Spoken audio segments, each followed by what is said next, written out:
আজ আপনাকে একটা গল্প শোনাচ্ছি।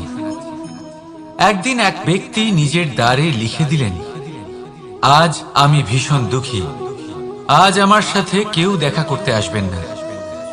কিছুক্ষণ পরে তার এক বন্ধু এল, সে সেই লেখা পড়ল, তাও গিয়ে তার সাথে দেখা করল। সে বলল, আমি লেখাপড়া জানি না, কিন্তু আমার বন্ধুর মনের এই বেদনা, এটা আমাকে সবসময় ডাক দেয়। এরাই হলো আসল বন্ধু। কোনো কারণে আপনি যদি দুঃখ পান, কোনো সমস্যার সমাধান না বের করতে পারেন, এই সংসার থেকে আলাদা হয়ে যেতে চান, তাও এই বন্ধু আপনার সাথেই থাকবে। সমস্যার সমাধান না দিতে পারলেও আপনার সম্বল হয়ে অবশ্যই থাকবে। হয়তো আপনার দুঃখ কম করতে পারবে না, কিন্তু আশার আলো অবশ্যই দেখাবে। যখন আপনি সংসারের থেকে আলাদা হয়ে যান, তখনও আপনার সাথে যুক্ত থাকে আপনার এই বন্ধু, আসল বন্ধু। এবারে আমরা মানুষেরা বড়ই বিচিত্র।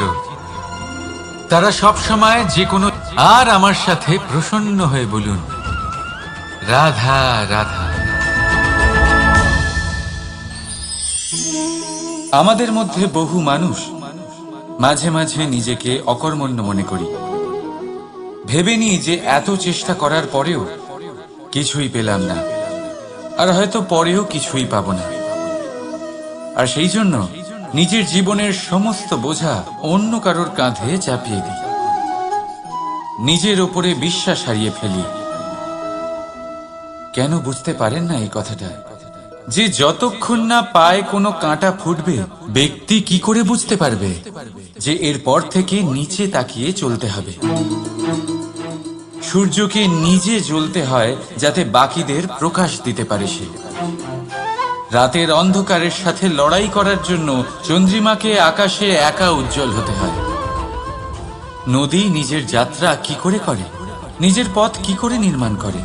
সে পাথরের সাথে লড়াই করে তা বানায়। যদি স্বয়ং আপনি নিজের সাহায্য করতে অক্ষম হন, তাহলে নিশ্চিতভাবে আপনার এই জীবন ব্যর্থ হয়ে যাবে।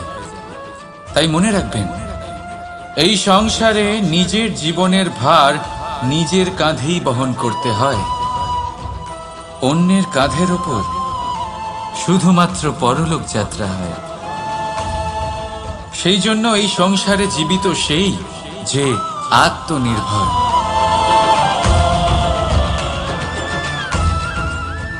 রাধা রাধা। সময়, কথায় বলে সময়ের পূর্বে কিছুই হয় না। প্রতিটা ঘটনার একটা সময় থাকে।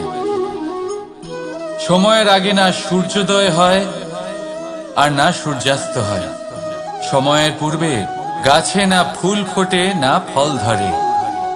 কিন্তু একটা কথা ভেবে দেখুন, যদি বর্ষা আসার আগে কৃষক ভূমিকে না প্রস্তুত করে, বীজ রোপণ না করে, তাহলে কি ফসল ফলবে? যদি কোনো যোদ্ধা যুদ্ধের পূর্বে নিজের অস্ত্রের ধার না দেয়, তাহলে সে যুদ্ধ কি করে লড়বে? এর মানে এটাই হলো যে সময় আপনার যখন আসার তখন অবশ্যই আসবে, কিন্তু ততক্ষণ এটাও গুরুত্বপূর্ণ যে আপনি নিজেকে তার জন্য তৈরি রাখুন। কারণ এই সুযোগ, এই কথাটা শুনতে যত ছোট, এটা আসেও ততটা কম সময়ের জন্য, তারপর চলেও যায়। এবার যদি সুযোগ আপনার হাতে আসে আর আপনি তার জন্য তৈরি না থাকেন, তাহলে আপনি সাফল্য কি করে পাবেন? তাই আপনি সঠিক সময়ের জন্য অপেক্ষা করুন, সেই সুযোগের জন্য অপেক্ষা করুন, কিন্তু ততক্ষণ নিজের চেষ্টার দ্বারা নিজেকে আরো সক্ষম করে তুলুন। কারণ সাফল্য আপনার জন্য অপেক্ষা করছে, শুধু আপনি তার জন্য তৈরি থাকুন। রাধা রাধা। কথা মানুষের পাওয়া সবচেয়ে অদ্ভুত উপহার। এই কথাই মানুষকে এই সংসারের সমস্ত প্রাণীর থেকে ভিন্ন করে তোলে, সংসারের সবচেয়ে উপরে নিয়ে যায়। এই কথার কারণেই আমরা একে অপরের সাথে ভাব আদান প্রদান করি। আমি আমার মনের ভাবনা অন্য কাউকে ব্যক্ত করতে পারি, অন্য কেউ তাদের ভাবনা আমাকে ব্যক্ত করতে পারে। এই কথাই আমাদের সবচেয়ে বড় ঢাল। এবারে দেখুন, আপনি নিশ্চয়ই লক্ষ্য করেছেন, কারোর কথা মধুর হলে লোকে তাকে ভালোবাসে, তাকে নিজের বন্ধু বানায়। সেইভাবেই যদি কারোর কথা কঠোর হয়, তাহলে লোকে তাকে ঘৃণা করে, তাকে নিজের শত্রু মনে করে। এই কথাই ভাষা হয়ে আমাদের ইতিহাস রচনা করে। তবে আমরা কি সত্যি বাণীর বিষয়ে অতটাই ভাবি যতটা আমাদের ভাবা উচিত? ভেবে দেখুন, মানুষের কথা বলতে শিখতে কত সময় লাগে।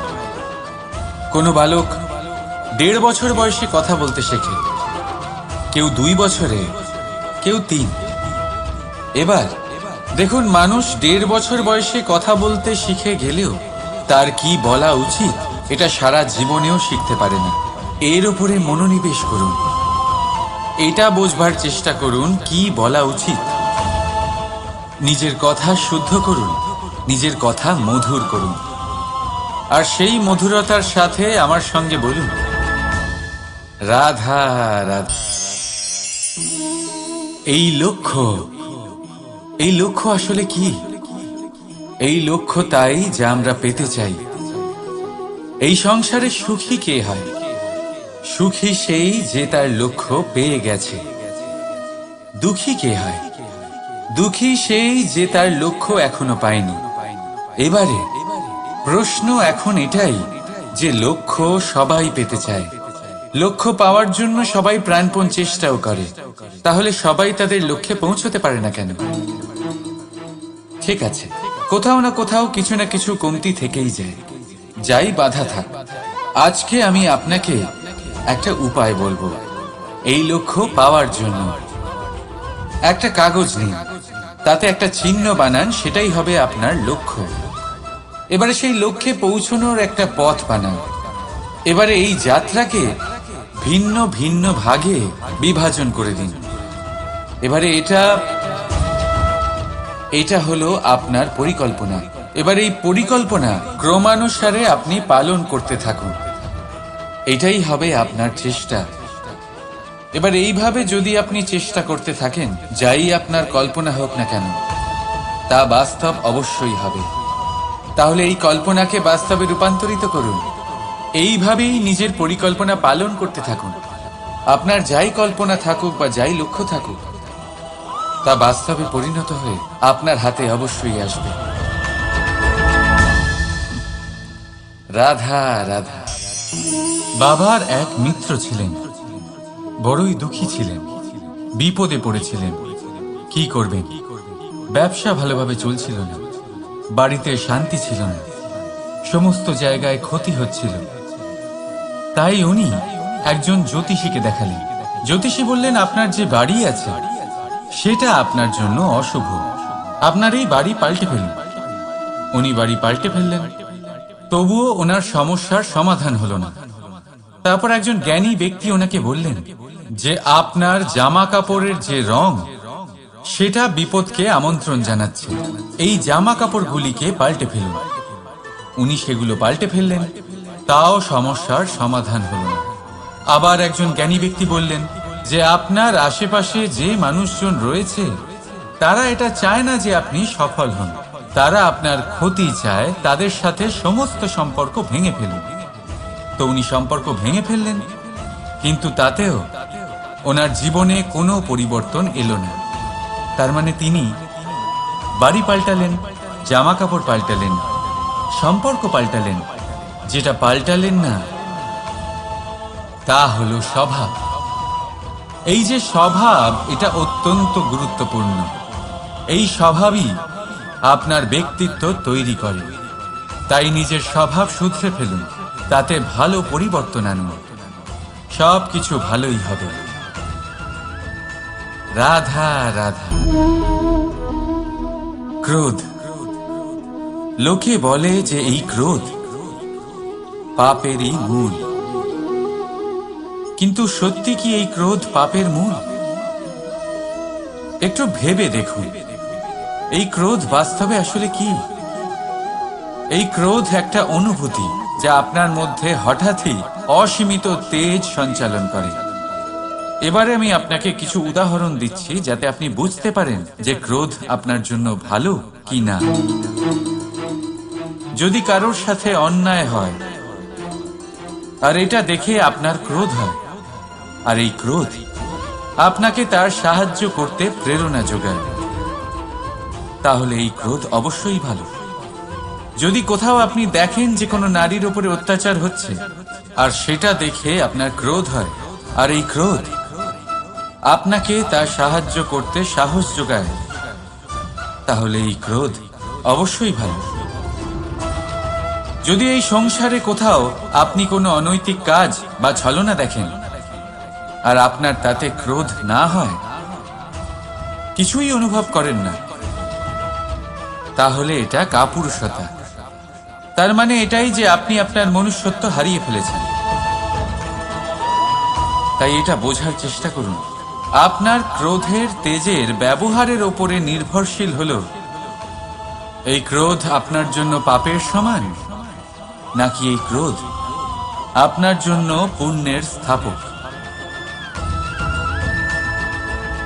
রাধা রাধা। মোহ। শাস্ত্রে লেখা আছে যে মোহ শুধু সেই ব্যক্তিকেই নয়, বরং সেই আরেক ব্যক্তিকেও বিনাশ করে দেয় যার ওপরে সেই মোহ আছে। এবারে লোকে কি করেন, এই শাস্ত্রে লেখা কথাগুলি শুধু শাব্দিক অর্থে নেন। এই মোহ দেখুন, এটা শুভও হতে পারে, শুধু এর রূপ ভিন্ন ভিন্ন হয়। এটা ভালো করে বুঝতে হবে। এবারে মোহ যদি কোনো বস্তুর উপরে থাকে তাহলে তা লালসা হয়ে যায়। মোহ কোনো বিশেষ ব্যক্তির উপরে হয়ে গেলে তা প্রেম নয়, আকর্ষণ হয়ে যায়। মোহ কোনো চাহিদার উপরে হয়ে গেলে তা বাসনা হয়ে যায়। মোহ বিজয়ের উপরে হয়ে গেলে তা কুণ্ঠা হয়ে যায়। মোহ নিজের সংস্কৃতির উপরে হলে আপনাকে সংস্কৃতির রক্ষক বানায়। যদি এই মোহ নিজের গুণের উপরে হয়, তাহলে সেই শিল্প দ্বারা আপনি এই সংসারে অদ্ভুত সব কাজ করতে পারবেন। এবারে এটা আপনার উপরে নির্ভরশীল যে এই মোহকে আপনি সৃজনের আধার বানাতে চাইবেন নাকি বিনাশের অস্ত্র বানাতে চাইবেন। ভেবে দেখুন, সিদ্ধান্ত আপনার। রাধা রাধা। অভিমান, আত্মসম্মান, অহংকার, দেখতে গেলে এই তিনটি শব্দ ভিন্ন ভিন্ন, কিন্তু এর মূল আধার একই, আত্মসম্মান। এবার যদি কথা বলি আপনার শরীরে, আপনার সংস্কৃতি, আপনার সম্পর্কে, তাহলে অভিমান থাকা স্বাভাবিক। এবার যদি কথা বলি আপনার ব্যক্তিত্ব নিয়ে, আপনার আদর্শ নিয়ে, আপনার বিচারধারা নিয়ে, তাহলে আত্মসম্মান হলো একটা গুণ। যদি এইভাবে বলা হয় যে আমি এই কার্য কারোর সাহায্য ছাড়া, সহযোগিতা ছাড়াও করতে পারি, তাহলে এটা আত্মসম্মান, আর এটা সঠিক। যদি এভাবে বলা হয় যে আমি এই কার্য কারোর সাহায্য ছাড়াই বা কারোর সহযোগিতা ছাড়াই করে ফেলেছি, তাহলে এটা অভিমান, এটাও সঠিক। কিন্তু এই কার্য শুধুমাত্র আমিই করতে পারি আর কেউ নয়, এটা অহংকার। তাহলে এই শব্দ এবং তার অর্থ বোঝার চেষ্টা করুন। জীবন ধারণের এক নতুন পথ খুঁজে পাবে।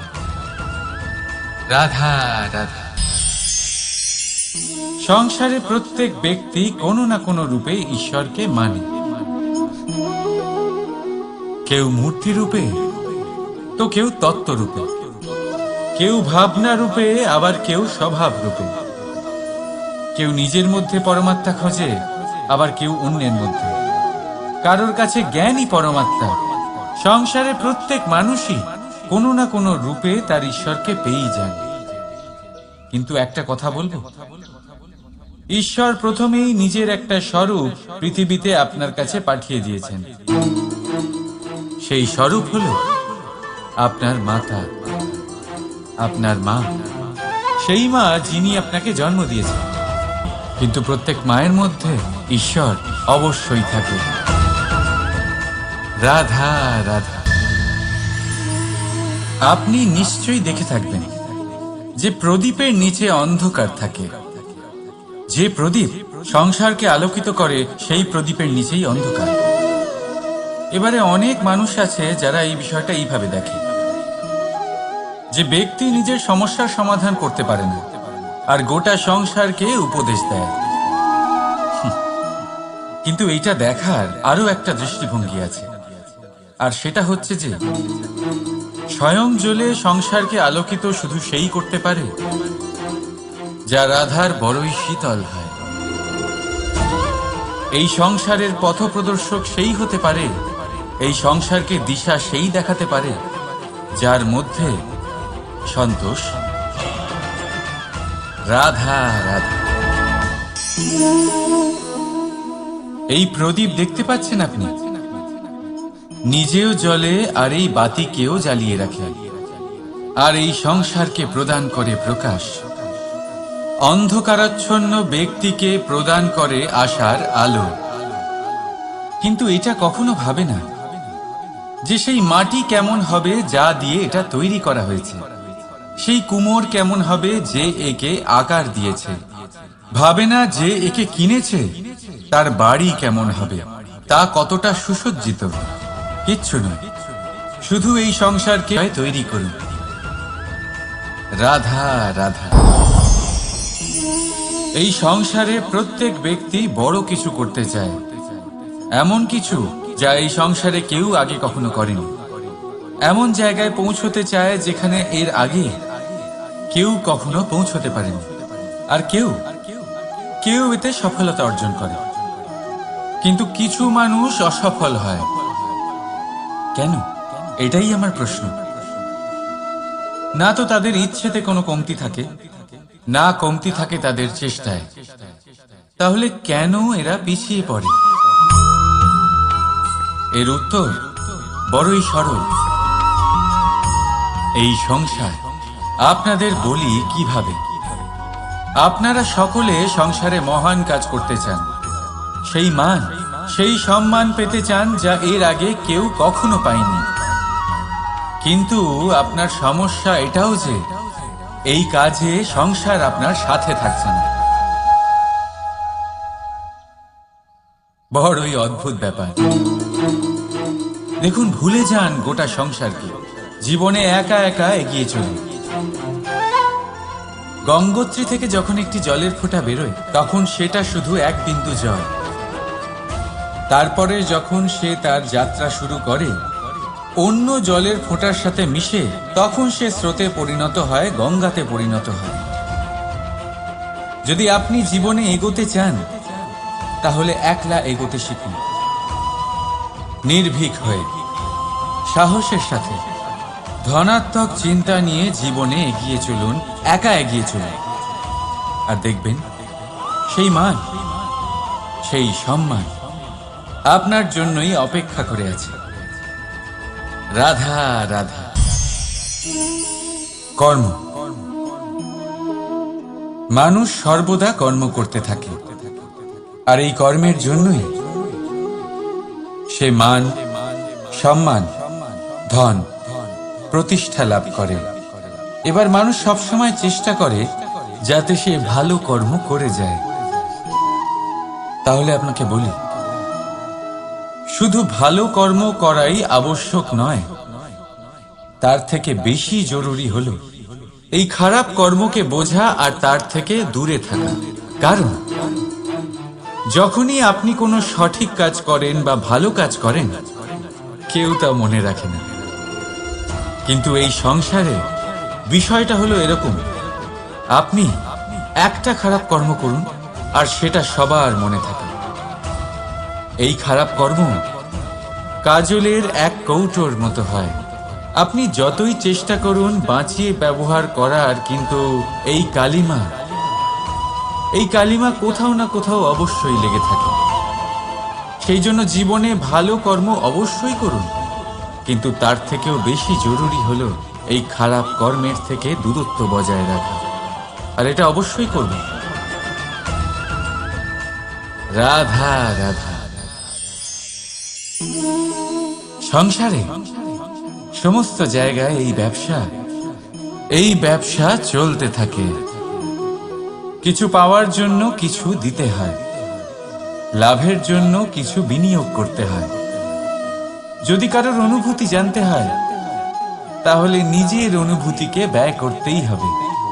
এবার দেখুন না, কারোর আসল চেহারা যদি জানতে হয় তাকে স্বাধীনতা দিয়ে দেখুন। যদি কারোর মনের শুদ্ধতা জানতে হয় তাহলে তাকে ঋণ দিন। যদি কারোর গুণ জানতে হয় তাহলে তার সাথে একসঙ্গে বসে ভোজন করুন।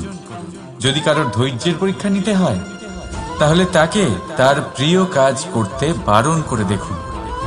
যদি কারোর ভালো দিক জানতে হয় তাহলে তার থেকে পরামর্শ নিয়ে দেখুন। এক অনুভূতির বদলে অন্য এক অনুভূতি বিনিময় করতে হয়। কিন্তু এই সংসারে একটাই এমন অনুভূতি আছে যেটা দেখার জন্য, যেটা পাওয়ার জন্য আপনাকেও ঠিক সেই অনুভূতিটাই দিতে হবে, আর সেটা হলো প্রেম। যদি কারোর ভালোবাসা দেখতে হয় তাহলে তাকে নিঃস্বার্থ ভালোবাসা দিন। যদি কারোর থেকে ভালোবাসা পেতে চান তাহলে তাকে নিঃস্বার্থ পরিশুদ্ধ ভালোবাসা দিন। রাধা রাধা।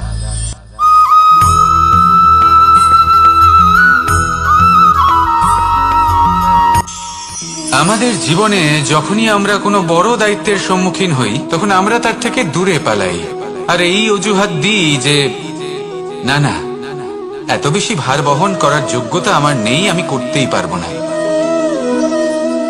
দেখুন, এই সংসারে ভিন্ন ভিন্ন ধরনের গাছ আছে, ছোট গাছ, বড় গাছ, কিন্তু বটগাছের মতো বড় এবং নিবিড় গাছ আর একটাও নেই। সে নিঃস্বার্থভাবে এই সংসারকে সেবা করে যায়, ছায়া প্রদান করে, শীতলতা প্রদান করে। আর যখন এমন সময় আসে যখন তার ওপর বোঝা অত্যন্ত বেড়ে যায়, সে কিন্তু কোনোভাবেই ভেঙে পড়ে না।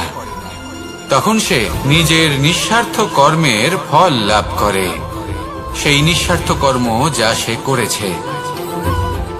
তার দেহ থেকে ছোট ছোট ঝুড়ি বার হয় এবং তা কাণ্ডের আকার ধারণ করে। সেই কাণ্ড মাটির কাছে পৌঁছয় এবং তারপর তা বটগাছের সহায়ক হয়ে ওঠে। সে ভেঙে পড়ে যায় না। এইভাবে আপনিও জীবনে নিঃস্বার্থভাবে সবার সেবা করুন, ভালোবাসুন, সবাইকে সাহায্য করুন। যেদিন আপনার ওপর বোঝা অত্যন্ত বেড়ে যাবে সেদিন এই সব মানুষ আপনাকে সাহায্য করার জন্য আসবেন, আপনার শক্তি হয়ে উঠবেন, আর আপনি বটগাছের মতোই মহান এবং বিশাল হয়ে উঠবেন। আসুন আর আমার সাথে ভালোবেসে বলুন, রাধা রাধা। মানুষ তার জীবনে দুই ধরনের পরিস্থিতিকে খুব ভয় পায়। এক, কোনো কারণবশত কারোর সামনে নত হওয়া। দুই, কোনো কারণে নিজের চরিত্র থেকে, নিজের মূল্যবোধ থেকে বিচ্যুত হওয়া। এবার কেন হয় এরকম যে কথায় কথায় কারোর সামনে নত হতে হয়? কেন বারংবার নিজের চরিত্র থেকে চ্যুত হতে হয়? এরকম কেন হয়? এটা তখনই হয় যখন আমাদের শিক্ষা এবং মূল্যবোধের অভাব থাকে। যদি মানুষের মধ্যে প্রকৃত শিক্ষা থাকে তাহলে এই সংসারে কোনো সময় এবং কারোর সামনেই নত হওয়ার কোনো প্রয়োজন নেই। যদি মানুষের মধ্যে মূল্যবোধ থাকে তাহলে তাকে নিজের মূল্যবোধ বা চরিত্র থেকে বিচ্যুত হতে হয় না, তা সে যাই হয়ে যাক না কেন। কোনো বালককে যদি জন্ম থেকেই সুশিক্ষার অধিকারী করা হয়, শিক্ষিত করা হয়, মূল্যবোধের অধিকারী করা হয়, তবে সে এই সংসারে এমন কর্ম করবে যাতে সে নিজেকে, নিজের পরিবারকে, সমগ্র সমাজকে গর্বিত করতে পারে। শিক্ষা লাভ করুন, মূল্যবোধ লাভ করুন এবং আমার সাথে ভালোবেসে বলুন, রাধা রাধা। আমাদের সকলের জীবনে একটা লক্ষ্য থাকে যেটা আমরা লাভ করতে চাই। ঠিক যেন একটা প্রতিস্পর্ধা বিদ্যমান যে কে সব থেকে আগে নিজের লক্ষ্যে পৌঁছতে পারবে। আর সেই জন্য আমরা সকলেই খুব তাড়াতাড়ি এগোতে চেষ্টা করি, বড় এবং দীর্ঘ পদক্ষেপ ফেলি যাতে তাড়াতাড়ি নিজের লক্ষ্যে পৌঁছতে পারি। কিন্তু এক অত্যন্ত গুরুত্বপূর্ণ বিষয় আছে, সবসময় লক্ষ্য সামনে থাকবে না, কখনো কখনো তা খুঁজতে হয়। এই যাত্রা খুব কঠিন হতে পারে, আর ঠিক এই কারণেই সবসময় দ্রুত গতিতে চলা বা তাড়াতাড়ি পথে চলা সেটা আবশ্যক নয়। তার থেকেও বেশি গুরুত্বপূর্ণ হলো ভেবেচিন্তে তারপর পথ চলা। যদি ভেবেচিন্তে পদক্ষেপ ফেলেন, চলতে পারেন, তাহলে সেটাই সর্বশ্রেষ্ঠ পদক্ষেপ। কখন কোন দিকে যেতে হবে, কখন কোথায় দিক পাল্টানো যাবে না, কখন গতি বেশি রাখতে হবে, কখন কম, কখন থামবো, কখন চলবো, এই সব কিছুর বিষয়ে জ্ঞান অত্যন্ত গুরুত্বপূর্ণ এবং ভেবে চিন্তে চলতেই হবে। সেই জন্য শুধু তীব্র গতিতে সামনে এগোলে চলবে না, ভাবনা চিন্তা করে এগোতে হবে। আসুন আমার সাথে ভালোবেসে বলুন, রাধা রাধা। কখনো কোনো প্রজাপতিকে উড়তে দেখেছেন? কি সুন্দর উড়ে বেড়ায় সে, এক ফুল থেকে অন্য ফুলে, এক পাতা থেকে অন্য পাতার উপর। কিন্তু সে কিভাবে উড়তে শেখে কখনো ভেবেছেন? জন্ম থেকেই কিন্তু প্রজাপতির ডানা থাকে না, ও কিন্তু ছোট্ট একটা ডিমের আকারে জন্ম লাভ করে। তারপর সেই ডিমটি ভেঙে একটি কীট বাইরে আসে। আস্তে আস্তে সে বড় হয়, ওর শক্তি বৃদ্ধি পায়। তারপর সে সেই কীট দশা ত্যাগ করে নিজের ডানাগুলি মেলে। এই প্রক্রিয়া তার কাছে সরল নয়, অত্যন্ত যন্ত্রণাদায়ক প্রক্রিয়া, কিন্তু সে সেই যন্ত্রণা মেনে নেয়। আর তারপর আস্তে আস্তে সে উড়তে শেখে। শুধুমাত্র আকাশে উড়ে বেড়ায় তা নয়, আমাদের মনের মাঝে উড়ে বেড়ায়। এবার এই ডিম থেকে প্রজাপতি হয়ে ওঠার যে যাত্রা, এটা যতটা কঠিন, ততটাই কঠিন হয় এই সংসারে শ্রেষ্ঠ কর্ম করা, ততটাই কঠিন হয় এই সংসারে মহান হয়ে ওঠা। সেই জন্য প্রয়োজনীয় প্রচেষ্টা এবং সময়। নিরন্তর প্রচেষ্টা করতে থাকুন, পর্যাপ্ত সময় নিন, এবং আপনি নিজেকে এই আকাশে উড়ন্ত অবস্থায় পাবেন। আসুন আমার সাথে ভালোবেসে বলুন, রাধা রাধা। পায়েস হলো আমার বিশেষ প্রিয়। এর মধুর স্বাদ মনকে প্রফুল্ল করে তোলে। ছোটবেলায় মা আমার জন্য পায়েস বানাতেন এবং আমাকে বলতেন যে গরম থাকতে থাকতে খেয়ে নে কানাই, ঠান্ডা হয়ে গেলে ভালো লাগবে না।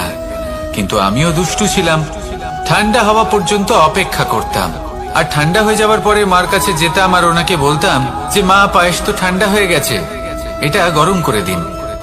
তখন মা হাসতেন আর বলতেন যে পায়েস না হয় আমি আবার গরম করে দেব কানাই, কিন্তু এর মধুর স্বাদ, সেই মিষ্টত্ব, সেই সুবাস, সেটা আবার ফিরে আসবে না। কথাটা সত্যি, আর এই সত্যটাই আমাদেরও জীবনের সত্য। আমাদের জীবনের মধুর সম্পর্কগুলি, এতে যখন কটুভাব প্রবেশ করে তখন সেই মিষ্টত্ব ফিরিয়ে আনা প্রায় অসম্ভব ব্যাপার হয়ে যায়। আপনি চেষ্টা করে সেই সম্পর্ক ঠিক করতেই পারবেন, তার জন্য অগাধ পরিশ্রম করতে হবে, কিন্তু আবার সেই মিষ্টত্ব কখনো ফিরে আসবে না।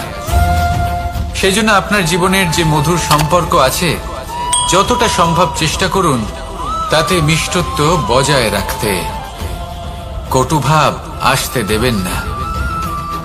আসুন আর আমার সাথে মধুর স্বরে বলুন, রাধা রাধা। শব্দ, শব্দ আসলে কি? শুধুই কয়েকটি অক্ষরের সমষ্টি, নাকি আমাদের বাণী? এই শব্দ এমন এক শক্তি যা কাউকেই নিজের বশবর্তী করে ফেলতে পারে। শব্দ এমন এক অস্ত্র যা কাউকে ক্ষত বিক্ষত করে দিতে পারে। এই শব্দ হলো একটি নাদ স্বরূপ যা কোনো ঘুমন্ত ব্যক্তিকেও জাগিয়ে তুলতে পারে এবং নিজের লক্ষ্যের দিকে অগ্রসর করতে পারে। শব্দে এত শক্তি আছে যে কারোর মনে এতটা আঘাত দিতে পারে যে সে হয়তো জীবনে আর কখনো এগোতেই পারল না। তাহলে এই শব্দের প্রয়োগ খুব ভেবে চিন্তে করবেন। এবং এই শব্দের মতোই হলো নীরবতা। অনেক সময় এই নীরবতা আমাদের সহায়ক হয়ে ওঠে, অনেক সময় এটা আমাদের অনুশোচনাকে অনেক বেশি বাড়িয়ে তুলতে পারে।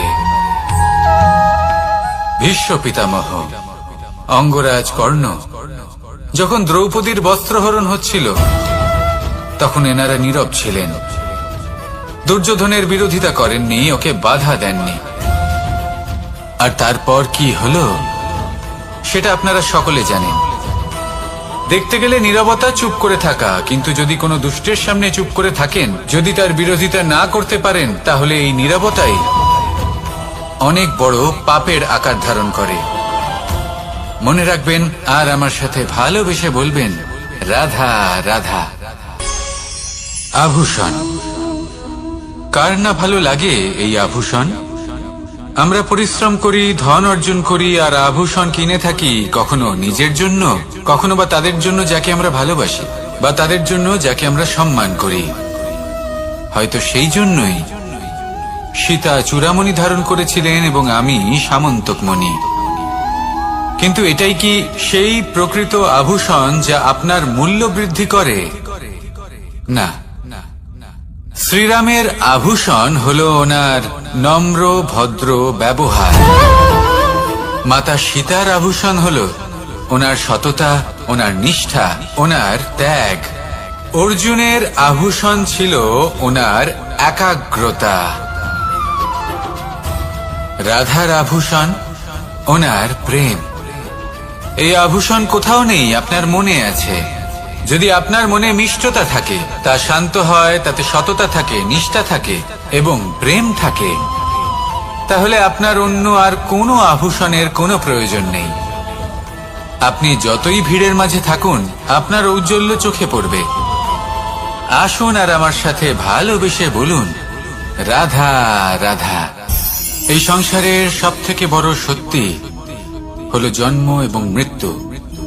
কিন্তু আরো বড় একটা সত্য আছে, মিত্র এবং শত্রু, যা আমাদের সকলের জীবনে থাকে। মিত্র সে যে আমাদের সঙ্গ দেয় এবং সংসারের সব থেকে উঁচু শিখরে আমাদের নিয়ে যায়, এবং শত্রু সে যে যে কোনো মুহূর্তে যে কোনো শিখর থেকে আমাদের নিচে ফেলে দিতে পারে। এবার বিচিত্র ব্যাপার হলো এটাই যে আমরা নিজেরাই এদের সাথে নিয়ে চলি, নিজেরাই এদের পালন করি। তা কি করে? প্রথমে বুঝুন, এই মিত্র এবং শত্রু কারা? আপনার নিজের মন, আর কেউ নয়। এই মনই হলো মিত্র। যখন তাতে ভারসাম্য বজায় থাকে, তা নিয়ন্ত্রিত থাকে, তা পবিত্র হয়। কিন্তু যদি এই মন অনিয়ন্ত্রিত হয়ে পড়ে, যদি আপনাকে সে নিয়ন্ত্রণ করতে শুরু করে, তখন সেই আপনার সব থেকে বড় শত্রু হয়। সেই জন্য এই মনের ওপর নিয়ন্ত্রণ রাখতে শিখুন, এতে ভারসাম্য বজায় রাখতে শিখুন। তাহলে আপনি এমন এক বন্ধুকে পাবেন যে আপনাকে এই সংসারের শিখরে পৌঁছে দেবে। আসুন আমার সাথে ভালোবেসে বলুন, রাধা রাধা। ঈশ্বর আসলে কে? সংসারের বেশিরভাগ মানুষের কাছে ঈশ্বর হলেন এই সংসারের রচয়িতা, পালনকর্তা। কারোর কাছে উনি জ্ঞাতা, কারোর কাছে উনি হলেন আস্থার প্রতীক, আবার কারোর জন্য শুধুমাত্র অন্ধ বিশ্বাস। কিন্তু এই ঈশ্বর কি কোনো শরীর, নাকি একটা বোধ, নাকি শুধুই শ্রদ্ধা? ঈশ্বর হলেন তিনি যিনি হলেন আপনার ইষ্ট। সেই জন্যই তো গুরু, মাতা, পিতা এনাদেরও ঈশ্বরই বলা হয়েছে। যাদেরকে আমরা ঈশ্বর বলে মনে করি, যারা আমাদের ইষ্ট, তারা আমাদের একটি পথ দেখান, একটি দিকে চালিত করেন। সেই পথে চলে আপনি শুভ কর্ম করতে পারেন। আর যখন কোনো ব্যক্তি তার ঈশ্বরের আদেশ পালন করেন, তখন সে নিজে থেকেই শুভ পথে অগ্রসর হয়ে যান। বেশ কয়েকজন মানুষ ঈশ্বরের উপর আস্থা রাখেন এবং ভাবেন যে অনুচিত কোনো কাজ করা উচিত নয়, ঈশ্বর দেখছেন। ওনারা ভয় পান যে কোনো অনুচিত কর্ম করলে কে জানে তার পরিণাম কি হবে। এমন অনেক ব্যক্তি রয়েছেন যারা ঈশ্বরকে বিশ্বাস করেন এবং জানেন যে ঈশ্বর তাদেরকে দেখছেন, তাই যে যে শুভ কর্ম ওনারা করেছেন তার ফল তারা অবশ্যই পাবেন। এবার আপনি ভয় পেয়ে ঈশ্বরকে বিশ্বাস করবেন, নাকি বিশ্বাসের দ্বারা ঈশ্বরকে বিশ্বাস করবেন, সেই সিদ্ধান্ত আপনারই। কিন্তু হ্যাঁ, যদি আপনার মনে ঈশ্বরের জন্য কোনো স্থান থাকে, যদি আপনার কোনো ইষ্ট থাকেন, যদি আপনি কাউকে ঈশ্বর মনে করেন, যার প্রত্যেক আদেশ আপনি পালন করে থাকেন, তাহলে বলি, ঈশ্বর কখনো আপনাকে অনুচিত পথে চালিত করবেন না। আসুন আমার সাথে ভালোবেসে বলুন, রাধা রাধা। এই সংসারে ভিন্ন ভিন্ন ধরনের গাছ আছে, অসংখ্য ধরনের প্রজাতি আছে। কিছু গাছ পাতা দিয়ে থাকে, কিছু ফুল, কিছু ফল। কেউ ছায়া প্রদান করে, কেউ শীতলতা প্রদান করে, কেউ নিজেকে খুব কষ্ট দিয়ে এই সংসারের বিকাশে সহায়ক হয়ে ওঠে। কিন্তু এই সবার মধ্যে একটা বিষয় কিন্তু সমান, এরা প্রত্যেকেই পাতা ছাড়া, ফুল ছাড়া, ফল ছাড়া জীবিত থাকতেই পারে, কিন্তু কোনো বৃক্ষই শিকড় ছাড়া বেঁচে থাকতেই পারে না। এটাই হলো রাধার। ঠিক সেইভাবেই আমাদের জীবনে শক্তি হোক, ধন হোক বা সাফল্য হোক, আমাদের বা আমাদের পরিবারের প্রসন্নতাই হোক, এই সব কিছুর আধার হলো, সবকিছুর মূল হলো পরিশ্রম। তাই জীবনে চিরকাল পরিশ্রম করতে থাকুন। যদি আপনি জীবনে মহান হবার পথে অগ্রসর হতে চান, তাহলে পরিশ্রম করুন। এই পরিশ্রম দ্বারাই নিজের পরিবারকে প্রসন্ন করুন, নিজের বন্ধুদের প্রসন্ন করুন, এই সমাজকে গর্বিত করুন। আসুন আমার সাথে ভালোবেসে বলুন, রাধা রাধা। এই সংসারের সব থেকে বড় রোগ কোনটা? কেউ বলবে মানসিক রোগ, কেউ বলবে সেই রোগ যা সর্পদংশনের ফলে হয়ে থাকে। এই সংসারে ভিন্ন ভিন্ন ধরনের রোগ আছে এবং তার সাথে ভিন্ন ভিন্ন ধরনের যন্ত্রণাও রয়েছে। এমন একটা রোগ আছে যা চোখে দেখা যায় না, যা আপনার শরীরে কোনো দাগ রেখে যায় না, কিন্তু আপনার আত্মাকে পর্যন্ত ক্ষত বিক্ষত করে, অসুস্থ করে তোলে, বিনাশ করে দেয় আপনাকে এবং তার সাথে আপনার আত্মাকেও।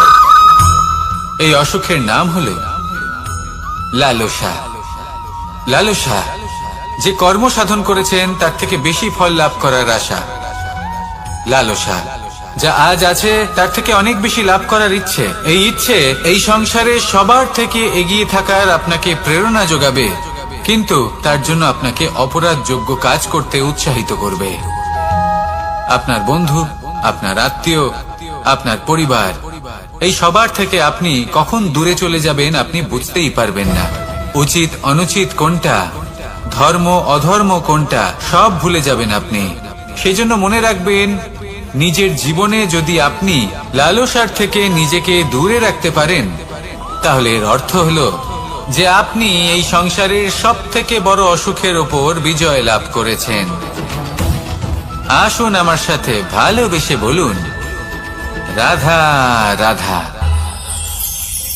এই সাগর কত বিশাল আকার, কখনো শান্ত কখনো উত্তাল, কিন্তু এই সাগরকে এত মহান কে করে তুলল? জল। এবার এই জলের যাত্রা দেখুন, সেটা কতটা কঠিন। এই জল সাগরে থাকে, সূর্য ওকে এতটা উত্তপ্ত করে তোলে যে এই জল নিজের অস্তিত্ব হারিয়ে ফেলে এবং বাষ্পে পরিণত হয়ে হাওয়ায় মিলিয়ে যায়। তারপরে আকাশে যায় আর নিজের অস্তিত্ব আবার হারিয়ে ফেলে, মেঘে পরিণত হয়। তারপর এই মেঘ কোথাও গিয়ে কোনো পর্বতে ধাক্কা খায়, তারপর আবার এই জল নিজের অস্তিত্ব হারায়। তারপরে বর্ষার রূপ ধারণ করে তা বর্ষিত হয়, বা কোনো পর্বতের চূড়ায় তার শিখরে বরফের রূপ ধারণ করে। তারপরে এই বর্ষা মাটির দিকে নিজের যাত্রা শুরু করে। এবার মাটিতে ঝরে পড়া এই বর্ষা স্রোতের আকার ধারণ করে এবং আস্তে আস্তে বইতে থাকে। এই নদীর আকার ধারণ করে এবং নদী রূপে বইতে বইতে পাথরে ধাক্কা খায় বা কোনো পর্বতে ধাক্কা খায়, আর তারপর এই নদী এসে সাগরে সমাহিত হয়ে যায়। নদীর এই জল আবারও নিজের অস্তিত্ব হারিয়ে ফেলে, কিন্তু এইবার সেই জল নিজেই সাগরে পরিণত হয়। এটা আমাদের সকলের জন্য একটা শিক্ষা যে এই সংসারে জীবন এবং সময়ের হলো এক অনন্ত যাত্রা। এই সংসারে যা কিছু আছে তার সূত্রপাত কোথাও একটা হবেই। সেই জন্য মৃত্যু এবং সমাপ্তির চিন্তা ত্যাগ করে দিন, আর যে সূত্রপাত আপনি লাভ করছেন তার আনন্দ উপভোগ করুন। ভেবে দেখুন আপনি কিভাবে শ্রেষ্ঠ কর্ম করতে পারেন যাতে এই সংসার এবং এই সমাজ, এই দুইয়ের মঙ্গল সম্ভব। আসুন আমার সাথে ভালোবেসে বলুন, রাধা রাধা। মাকড়সার জাল দেখতে পাচ্ছেন?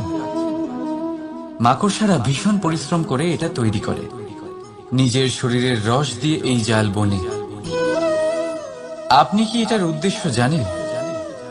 আসলে মাকড়সা এই জালে ছোট কীটপতঙ্গ ধরে তাদেরকে খাদ্যরূপে গ্রহণ করে। কিন্তু আপনি কি এই কথা জানেন যে একদিন মাকড়সা নিজেই নিজের জালে জড়িয়ে মৃত্যুবরণ করে থাকে? বলুন, কি করেন আপনি এই জাল দেখতে পেলেই মুছে ফেলেন এর অস্তিত্ব, তাই না? তেমনি অন্যদিকে পাখির বাসা, পাখিরাও ভীষণ পরিশ্রম করে এটা তৈরি করে। কিন্তু যদি পাখি একদিন এটা ছেড়ে চলে যায়, তাহলেও লোকে এটা নষ্ট করে দেয় না। কারণটা কি?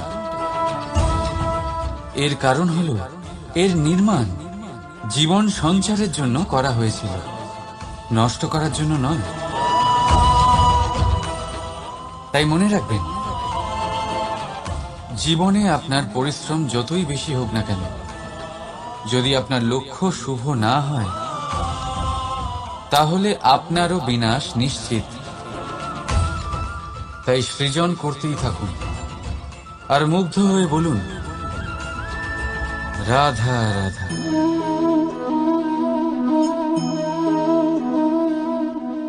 আপনার কি মনে হয় আমি কি করছি?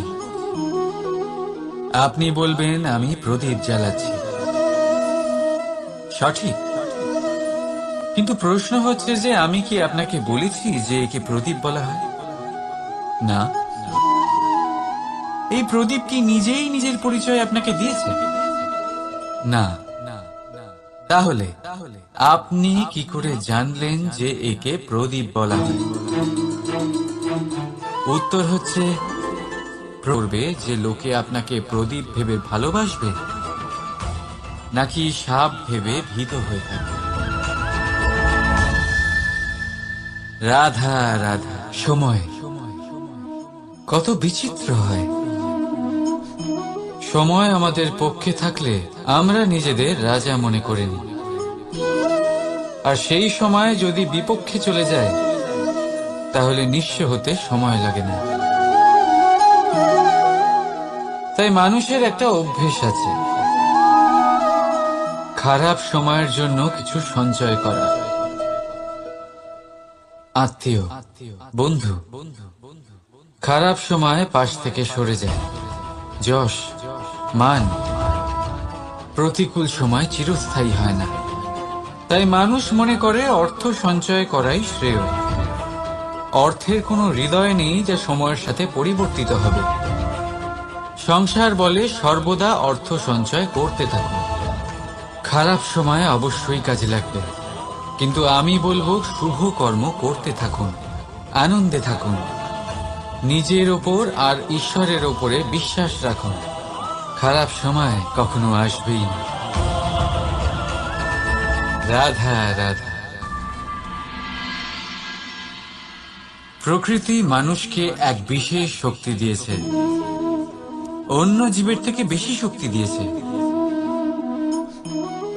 স্মরণ শক্তি। এই শক্তি মানুষকে অন্য জীবের থেকে ভিন্ন করে, ইতিহাস রচনা করার প্রেরণা দেয়, জ্ঞানকে বংশানুক্রমে এগিয়েও নিয়ে যায়। আর যারা ভুলে যান, অধিকাংশ সময় তারা উপহাস আর দয়ার পাত্র হয়ে যান। কিন্তু এটাই কি প্রকৃত রূপে সত্য? না। এই স্মরণ শক্তি মানুষের বিকাশে সব থেকে বড় বাধা হয়ে দাঁড়ায়। তার মনকে দূষিত করে দেয়। খারাপ অভিজ্ঞতা, কারোর করা বিশ্বাসঘাতকতা, কারোর কটাক্ষ বেশিরভাগ মানুষই ভুলতে পারেন না। রাধা রাধা। মানুষ নিজের পরিবারের জন্য কত কিছুই না করে, দিন রাত পরিশ্রম করতে থাকে যাতে তার পরিবারের প্রয়োজন পূরণের জন্য অর্থ রোজগার করতে পারে। কিন্তু শুধু অর্থ রোজগার করাটাই কি যথেষ্ট? আপনি বলবেন হ্যাঁ, নিশ্চয়ই, অর্থ দিয়ে সব কিছু পাওয়া যায়, বিদ্যা পাওয়া যায়, বাড়ি পাওয়া যায়, ওষুধ পাওয়া যায়, আর কত কিছুই না পাওয়া যায়। এইসব একটা পর্যায় পর্যন্ত সঠিক, কিন্তু একটু মন দিয়ে ভেবে দেখুন, যখন কোনো শিশু অসুস্থ হয়ে পড়ে তখন সে ওই তিক্ত ওষুধ কেন খেয়ে নেয়? এই জন্য কারণ ওর পিতা সেই ওষুধ অর্থ দিয়ে কিনেছে? না, বরং এই জন্য কারণ তার পিতা যে তার সামনে দাঁড়িয়ে, তার ওপরে তার বিশ্বাস আছে। বিশ্বাস আছে যে উনি তার কিচ্ছু হতে দেবেন না। এই বিশ্বাস, এই সংস্কার, এই শিক্ষা কখনো অর্থ দিয়ে পাওয়া যায় না। এটা পাওয়া যায় সেই সময় থেকে যা মাতা পিতা তাদের সন্তানের সাথে কাটিয়েছেন। তাই জীবনে অর্থ অবশ্যই উপার্জন করুন, কিন্তু নিজের পরিবারকেও সময় দিন, আনন্দ পাবে। রাধা রাধা। বিরোধিতা এমন এক শব্দ যা শুনে আমরা সবাই ভয় পেতে থাকি। যদি কেউ আমাদের বিরোধিতা করে তা আমাদের সহ্য হয় না। আমরাও কারোর বিরোধিতা করে কোনো শত্রুতা করতে চাই না। এই ধরনের ভাবনা আমাদের মনে আসতেই থাকে। কিন্তু বিরোধিতা, এই শব্দ আপনার শান্তির জন্য, আপনার সুখের জন্য কতটা গুরুত্বপূর্ণ তা আপনারা জানেন না। তাই যদি কাল এসে কেউ আপনার বিরোধিতা করে, তখন সবার আগে নিজেকে যাচাই করুন। আপনি কি ভুল করেছেন?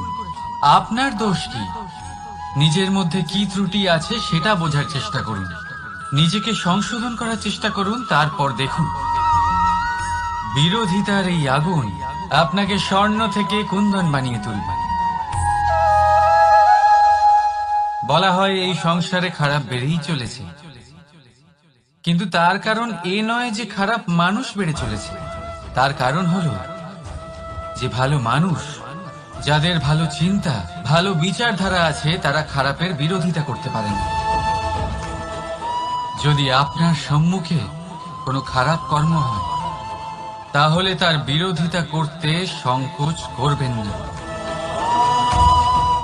কারণ বিরোধিতার এই আগুন মন্দকে পিছুপা হতে অবশ্যই বাধ্য করে।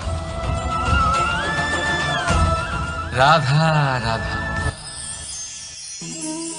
জীবনে আপনি এরকম মানুষও দেখবেন যারা এটা বলে, ভাবে, নিজেকেও বলে যে উনি সেই এমন ব্যক্তি যার মতো আমি হতে চাই। ঠিক আছে, কারোর থেকে প্রেরণা নেওয়াটা কোনো ভুল নয়, কিন্তু কখনো কখনো এই প্রেরণা গুরুত্বহীন হয়ে যায়, আর আমরা শুরু করে দিই সেই ব্যক্তিকে নকল করতে। এখানেই থেমে যায় আমাদের উন্নতি। এবারে দেখুন, সংসারে শত কোটি রঙের ফুল আছে, কিন্তু তারা কখনো একে অপরকে নকল করে না। সময়কে ব্যবহার করুন নিজের অস্তিত্ব নির্মাণ করার জন্য, কারণ কারোর ছায়া হওয়ার থেকে ভালো আপনি কারোর জন্য প্রেরণা হয়ে উঠুন।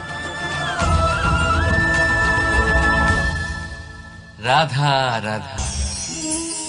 আমরা সকলে পাথুরে রাস্তা এড়িয়ে চলি, কারণ এই পথের পাথর আমাদের যাত্রা আরো কঠিন করে তোলে, আমাদের পা আহত করে দেয়। কিন্তু একটা গুরুত্বপূর্ণ কথা আমরা ভুলেই যাই, এই কঠিন পথই না শুধু আমাদেরকে নিজেদের দুর্বলতার সাথে পরিচয় করায়, বরং আমাদের শক্ত হওয়ার প্রেরণাও দিতে থাকে। সময়ের সাথে ঠিক এমনটাই হতে থাকে। সবাই ভালো সময়ের অপেক্ষা করতে থাকেন, ভালো সময়ের জন্য পরিশ্রম করেন, তার জন্যই চিন্তা করেন, কিন্তু ভুলে যান যে ভালো সময় বহুবার আমাদের বিবেক নষ্ট করে দেয়। সেখানেই খারাপ সময় আমাদের বুদ্ধিকে সঠিক পথে চালিত করে। রাধা রাধা। ঘোড়াকে যতই প্রশিক্ষণ প্রদান করুন, তার মুখে লাগাম তো পরাতেই হবে। একজন ভালো চালক সেই ঘোড়ার লাগাম মাঝে মাঝে টেনে ধরে, তাকে সঠিক পথে চালিত করতে, যাতে সেই ঘোড়া দিকভ্রান্ত না হয়। এবার একটু ভাবুন, ঠিক এরকমই হয় আমাদের মন। যদি এটা বিবেকের লাগাম দিয়ে মাঝে মাঝে আমরা টেনে না ধরি, তাহলে আমাদের এই মন দিকভ্রান্ত হতে পারে।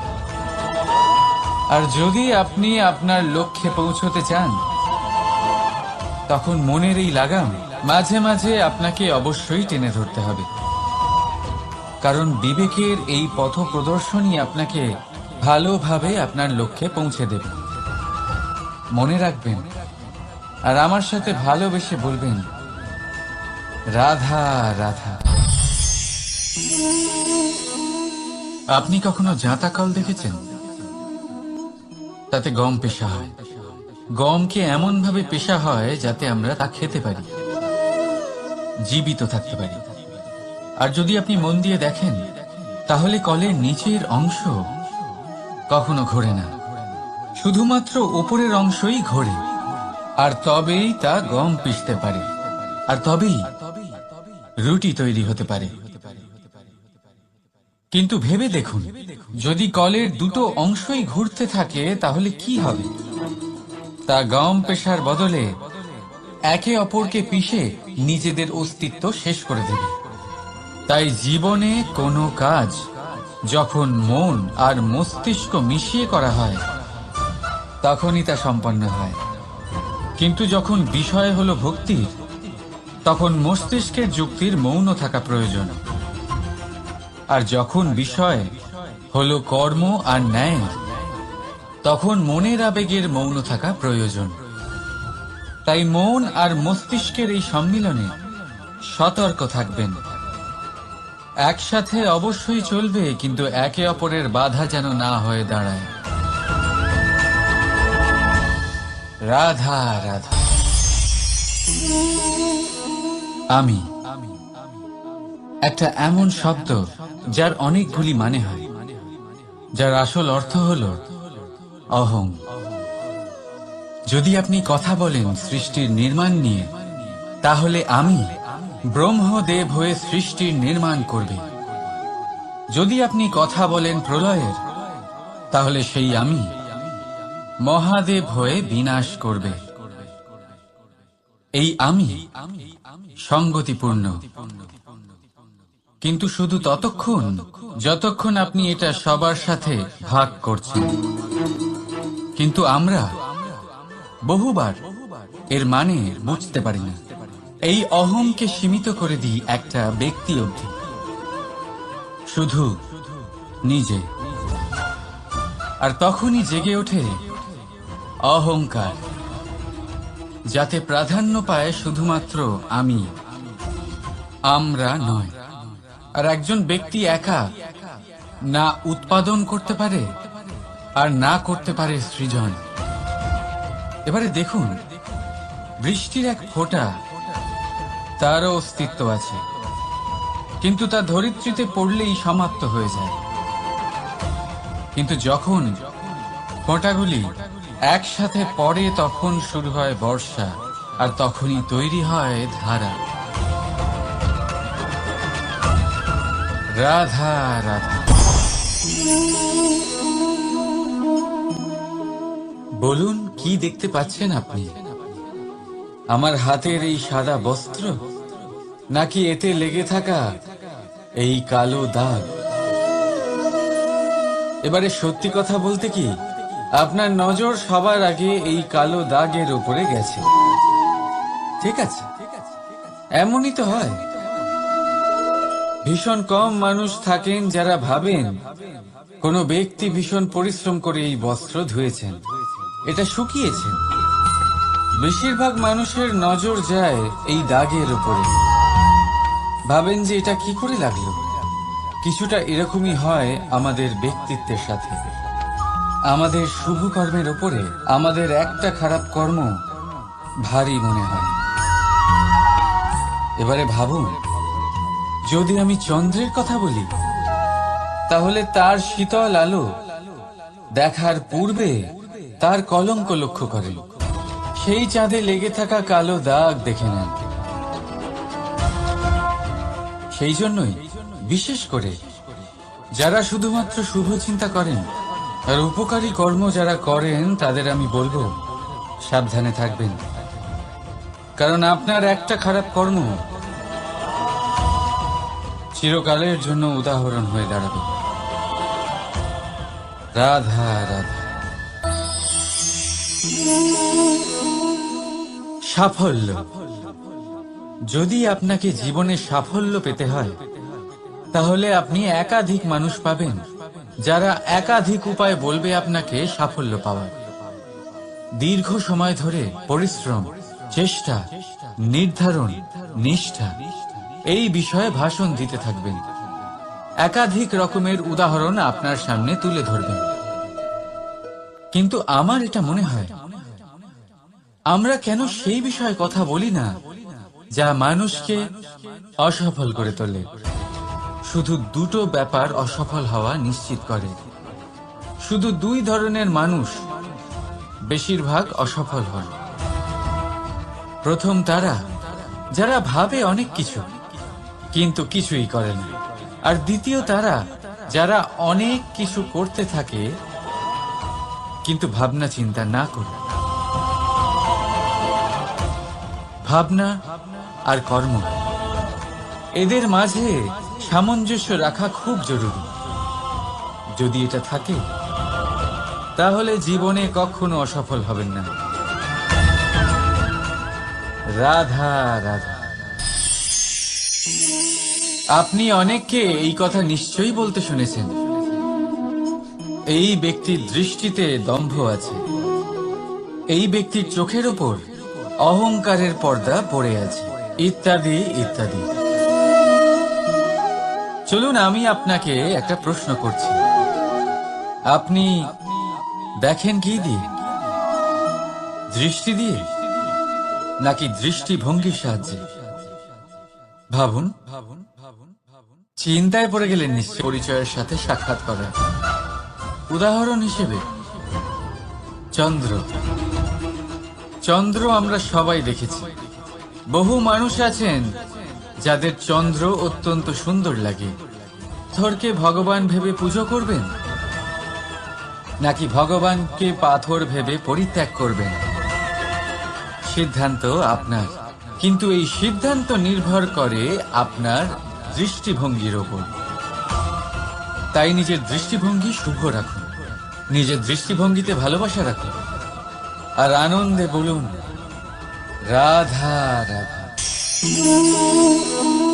বড় বড় রাজমহলে বড় বড় ইমারতের চূড়া কত সুন্দর হয়, কিন্তু আপনি কি কখনো এই বিষয়ে ভেবেছেন যে এই সুন্দর চূড়ায় পৌঁছতে গেলে আপনাকে পৃথিবীতে পা ফেলতেই হবে? সেই সুন্দর চূড়ায় পৌঁছে দীপ্তি পাওয়ার জন্য আপনাকে একটা কঠিন পথ অবলম্বন করতেই হবে। যদি আপনি কোনো কঠিন পথে না গিয়ে এই পৃথিবীর সাহায্য ছাড়াই শুধু উচ্চতার দিকে অগ্রসর হতে থাকেন তাহলে সর্বদা অসফল হবেন। সেই জন্য নিজের স্বপ্ন পূরণের এই যাত্রাতে নিজের পথ কখনোই হারাবেন না, নিজের পথ থেকে সরবেন না।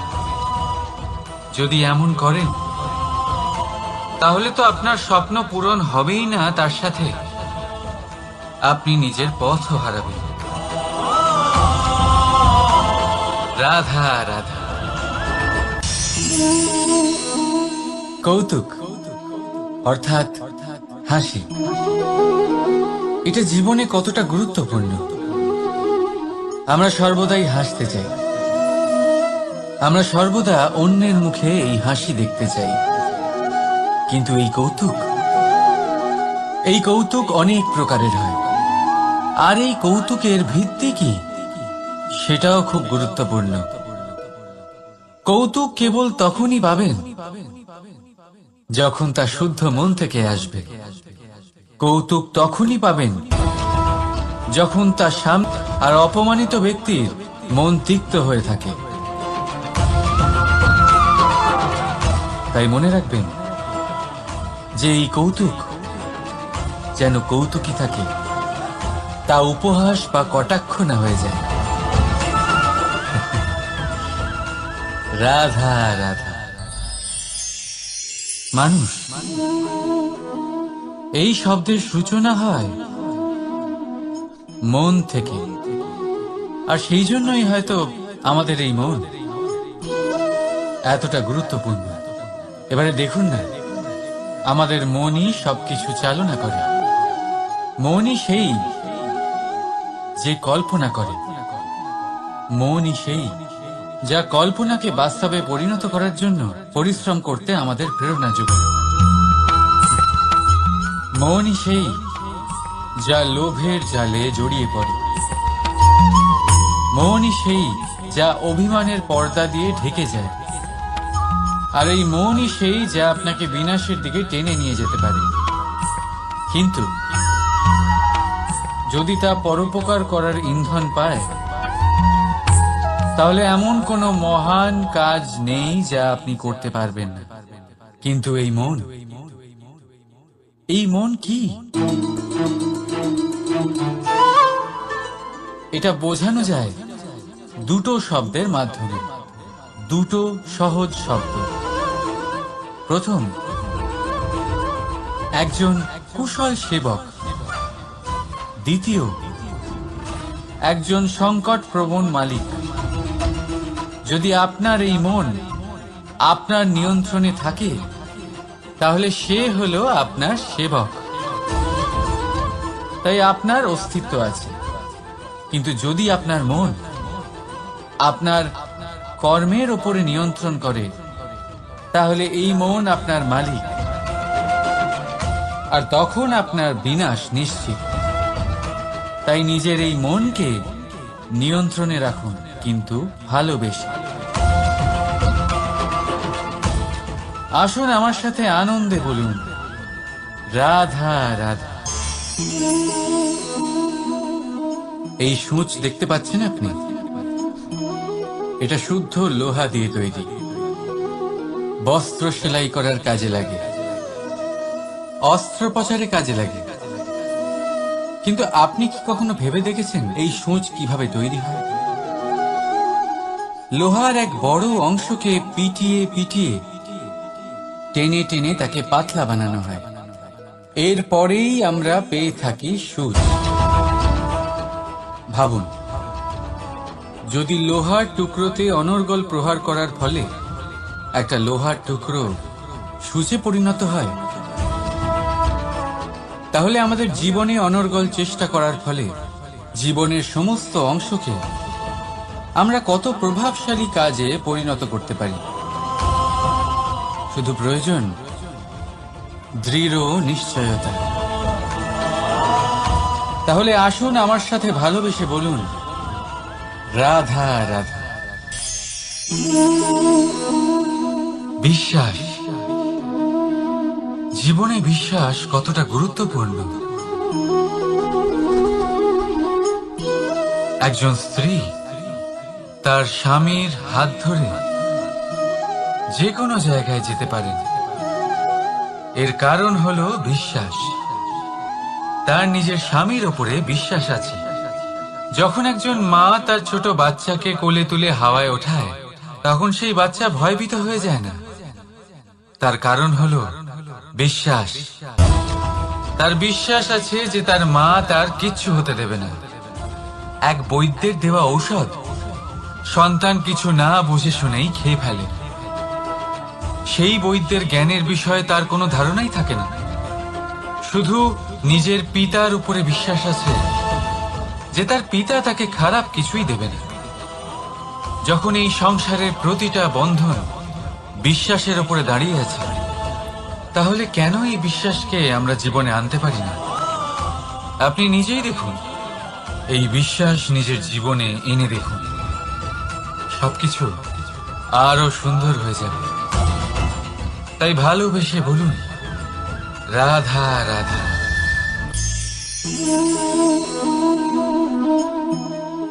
অহংকার, এই শব্দটা সবাই শুনেছেন। বহু মানুষকে আপনি এটা বলতে শুনেছেন যে ওই ব্যক্তির অহংকার আছে, ওই মানুষটির ক্ষমতার অহংকার আছে, ওই ব্যক্তির নিজের রূপ নিয়ে অহংকার আছে, ওই ব্যক্তির নিজের অর্থের অহংকার আছে, ইত্যাদি ইত্যাদি।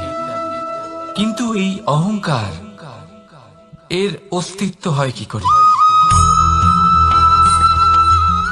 এবারে একবার এই হাতটা দেখুন।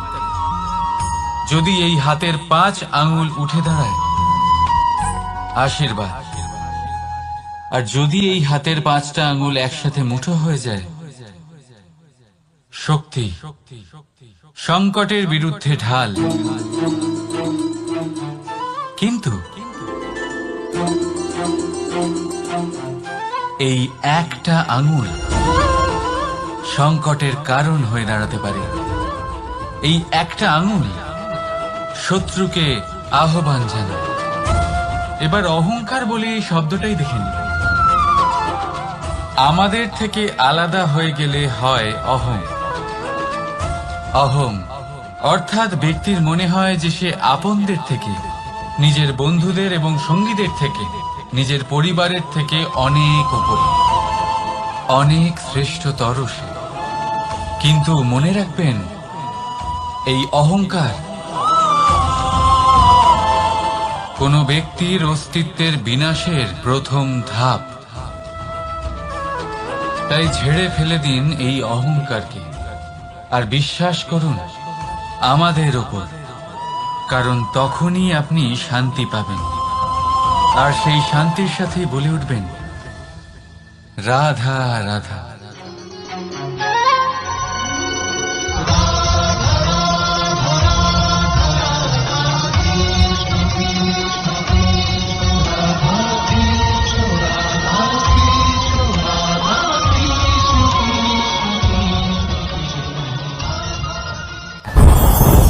ওমা, এ কি? আমি কখন থেকে এখানে অপেক্ষা করছি, হাত পেতে দাঁড়িয়ে রয়েছি যাতে একটা ফল আমার হাতে এসে পড়ে এবং সেটা আমি খেতে পারি। কখন থেকে অপেক্ষা করছি, কিন্তু সেটা হচ্ছেই না। এবার আপনি বলবেন যে এসব কি বলছি, এ কি অদ্ভুত কথা বলছি। যদি ফল খেতে হয় তাহলে আমাকে বৃক্ষে চড়তে হবে, ফলের কাছে পৌঁছতে হবে, তবেই তো ফল পাবো। এবারে এটা অত্যন্ত সহজ ব্যাপার, কিন্তু এই বিষয়টা আপনি নিজের জীবনের প্রসঙ্গে ভেবে দেখুন। লক্ষ্য কোথায় আছে আপনি জানেন, সেই লক্ষ্যে পৌঁছানোর পথ কি সেটাও আপনি জানেন, সেই পথে চলার ক্ষমতাও আপনার রয়েছে, কিন্তু তাও আপনি নিজের লক্ষ্য লাভ করতে পারছেন না। কেন? কারণ আপনি অপেক্ষা করছেন যে লক্ষ্য আপনার সামনে চলে আসবে, কিন্তু তা হয় না। লক্ষ্য সে যাই হোক না কেন, ধন হোক, প্রেম হোক, কোনো সম্মান হোক বা মোক্ষ হোক, যদি আপনি তার দিকে অগ্রসর না হন তাহলে ফল প্রাপ্তি অসম্ভব ব্যাপার, তা কোনোদিনই হবে না। সেই জন্য আপনার চোখের সামনে আপনি যদি নিজের লক্ষ্যকে দেখতে পান, তাহলে উঠুন এবং সেই দিকে অগ্রসর হতে শুরু করুন। নিজের অন্তরের সকল অশুভ গুণ দূর করুন, অলসতা ত্যাগ করুন, অজ্ঞানতা ত্যাগ করে দিন এবং চলতে থাকুন। অবশ্যই মনোবাঞ্ছিত ফল লাভ করতে পারবেন। মনে রাখবেন, চলতে থাকলে তবেই লক্ষ্য প্রাপ্তি হবে। অপেক্ষার দ্বারা শুধুমাত্র মৃত্যু লাভ হবে। আসুন আমার সাথে ভালোবেসে বলুন, রাধা রাধা। পাখি কখন জন্ম নেয়, কখন উড়তে শেখে, কখন বাসা বানাতে শেখে, কখন নিজের মৃত্যু লাভ করে, এসব আমাদের মধ্যে কেউ জানি না। কিন্তু পাখি একটা কথা খুব ভালো করে জানে, যে এই সংসারে ও যা কিছুই করুক না কেন, এই সংসারে ওকে নিয়ে কিচ্ছু যায় আসে না। এবার আমরা কি করি? কোনো কাজ করার আগে আমরা এটা ভাবি যে এই সংসার যদি আমাকে দেখে ফেলে তাহলে কে জানে এই সংসার কি ভাববে, আমার প্রতিচ্ছবি কেমন তৈরি হবে কে জানে, কে জানে কি হবে আদি ইত্যাদি। এই সব ভাবনায় আমরা মগ্ন হয়ে যাই। কিছুটা এমন ভাবে মগ্ন হই যে বর্তমানের কর্মের এই জীবনের যাত্রাপথে সেই সময়ের আনন্দ উপভোগ করতে ভুলে যাই।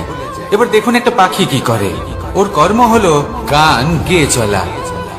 ওই পাখি গেয়ে চলে, কেউ ওর গান শুনুক বা না শুনুক, কেউ আদৌ শুনছে কিনা সেই বিষয়টা নিয়ে সেই পাখির কিছুই যায় আসে না।